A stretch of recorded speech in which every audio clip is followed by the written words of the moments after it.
What's the biggest mistake that you see trainers make when they're trying to affect behavior change with the client? Ooh. There's a few common mistakes that I see with trainers with this. The most common one I would say is that they get the client to overcommit on a step that is going to set them up for failure. I'll give you a simple example. You're beginning to work with someone who hasn't worked out, let's say in 5 years. They haven't worked out at all for 5 years. And there's kind of in this hyper motivated state of mind, they just hired a trainer and they're like, you know what? I want to work out 5 days a week.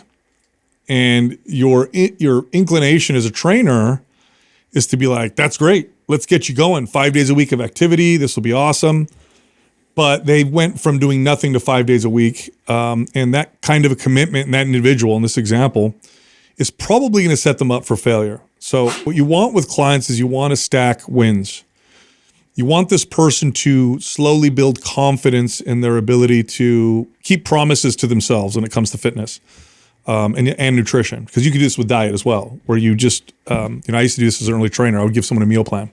So go from terrible eating to here's your perfect diet. And, a very motivated client, especially one that just hired you, is going to follow those steps early on. But then as they begin to fall apart and fail, that's devastating to a client. It's really hard to coach them out of that. So I would say that's probably the first one. The second thing, and this isn't a mistake, but I think this is something that trainers will miss, is that you want complete and total honesty from a client. You have to be somebody that they're okay telling when they mess up. So that means you got to give them a lot of grace. Now, why am I saying that for trainers? It's very common for clients to lie or twist the truth or hide what's happened or what they did because they want to impress their trainer. They want to make their trainer proud. They don't want to let their trainer down, or they're embarrassed about something they did. They ate a bunch of cake or they only did half of their workout. If your client comes to you and says to you, hey, I know I'm supposed to be eating really healthy, but yesterday I ate half of a large pizza and then ate half a pint of ice cream. You're actually doing a good job. So a lot of trainers would think I'm doing a bad job because my client made a huge mistake. But the key to successful behavior change is a person trusting you to the point where they can tell you what's happening, what they did.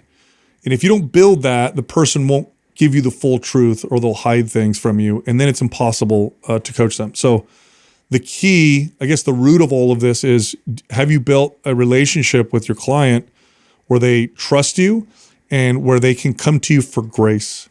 Can they come to you for grace? Now, why is that so important? Because you are their fitness guide. And if they can get grace from you in regards to health and fitness, then it means something, right? Like if they go to their friend who doesn't work out, if they go to the friend who eats unhealthy and they tell their friend, yeah, I eat a large pizza, their friends will be like, what's the big deal? So did I. But if they're going to Kyle, this fit trainer who understands fitness and health, who's trying to help me, and I tell you that happened, and you give me grace, or you make me feel like, yeah, this is hard. You're going to stumble for sure. I've had clients do that before. Let's talk about how we can get back on track. How does that sound? Like if they get grace from you, it's grace. It feels real. And they'll come to you every single time. And the more that they come to you with their struggles and challenges, no matter what they are in this context of health and fitness, the more they come to you, the more able you are to coach them, the more effective you are at coaching them. The less they come to you with that stuff, you have less tools available, less coaching opportunities to be able to work with that person. Because again, the goal here with behavior change is forever.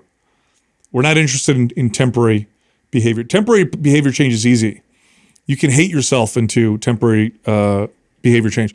You can do 75 hard, right? This is like a short period of time. And I'm going to sign up and do these super hard things for a short period of time. But can you make these changes last forever? That's what I'm interested in. And that's much more difficult. That requires much more coaching, much more support, And it's a journey that is littered with stumbles and falls.